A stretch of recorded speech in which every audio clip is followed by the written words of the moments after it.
कुंती पुत्र धर्मराज युधिष्ठिर बोले कि हे भगवान, अब आप मुझे श्रावण मास के कृष्ण पक्ष की एकादशी की सविस्तार कथा सुनाइए। उस एकादशी का नाम तथा इसकी विधि क्या है? मैं इस दिन किस देवता की पूजा करूं, यह सब बताइए। श्री कृष्ण भगवान बोले, हे राजन, मैं एकादशी की कथा कहता हूँ, ध्यानपूर्वक सुनो।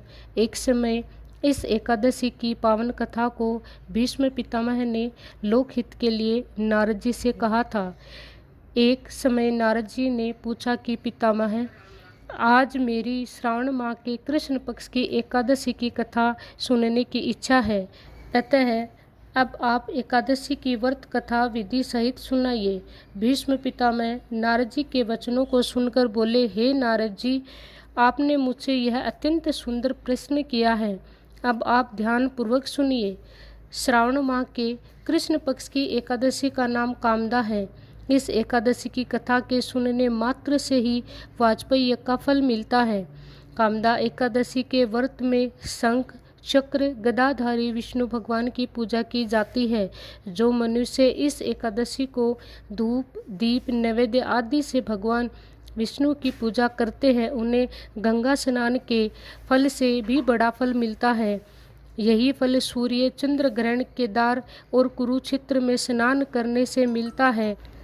श्री विष्णु भगवान के पूजन का फल समुद्र और वन सहित पृथ्वी दान करने और सिंह राशि वालों को गोदावरी नदी में स्नान करने के फल से भी अधिक होता है। वेदीपात में गंडक नदी में स्नान करने से जो फल मिलता है, वह फल भगवान की पूजा करने से मिल जाता है। भगवान की पूजा का फल श्रावण मास के कृष्ण पक्ष की एकादशी के फल के बराबर है। अतः भक्ति पूर्वक भगवान की पूजा न बन सके तो श्रावण माह के कृष्ण पक्ष की कामदा एकादशी का व्रत अवश्य करना चाहिए। आभूषण से युक्त बछड़ा सहित गोदान करने से जो फल मिलता है, वह फल कामदा एकादशी के व्रत से मिल जाता है। जो उत्तम द्विज श्रावण माह के कृष्ण पक्ष की कामदा एकादशी का व्रत करते हैं, श्री विष्णु भगवान की पूजा करते हैं, उनसे समस्त वेद नाग किन्नर पितृ आदि की पूजा हो जाती है। हे नारद, स्वयं भगवान ने अपने मुख से कहा है कि मनुष्यों को आध्यात्मिक विद्या से जो फल मिलता है, उसका अधिक फल कामदा एकादशी का व्रत करने से मिल जाता है। इस व्रत के करने से मनुष्य अंतिम समय अनेक दुखों से युक्त यमराज तथा नरक के दर्शन नहीं करता। कामदा एकादशी के व्रत तथा रात्रि के जागरण से मनुष्य को कुयोनि नहीं मिलती, अंत में वह स्वर्ग लोक जाता है। जो उत्तम मनुष्य श्रावण माह के कृष्ण पक्ष की कामदा एकादशी को तुलसी से भक्ति पूर्वक श्री विष्णु भगवान की पूजा करते हैं, वे इस संसार सागर में रहते हुए भी इससे सब प्रकार से अलग रहते हैं।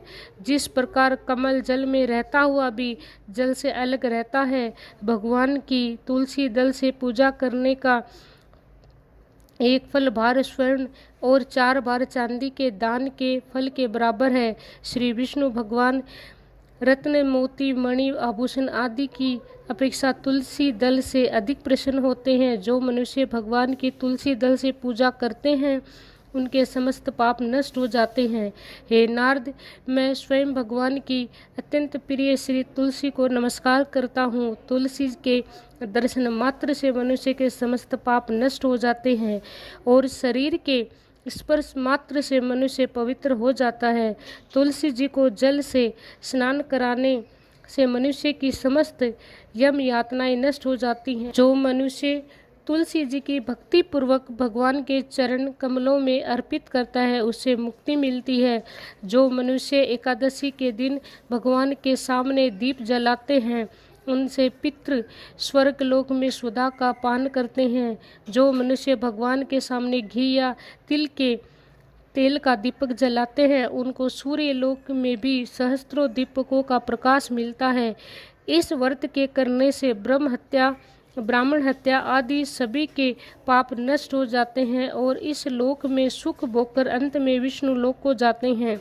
इस कामिदा एकादशी के महत्व के सुनने और पठन से मनुष्य को स्वर्ग लोक प्राप्त होता है। बोलिए विष्णु भगवान की जय हो, एकादशी माता की जय हो, तुलसी मैया की जय हो, गंगा मैया की जय हो, यमुना मैया की जय हो।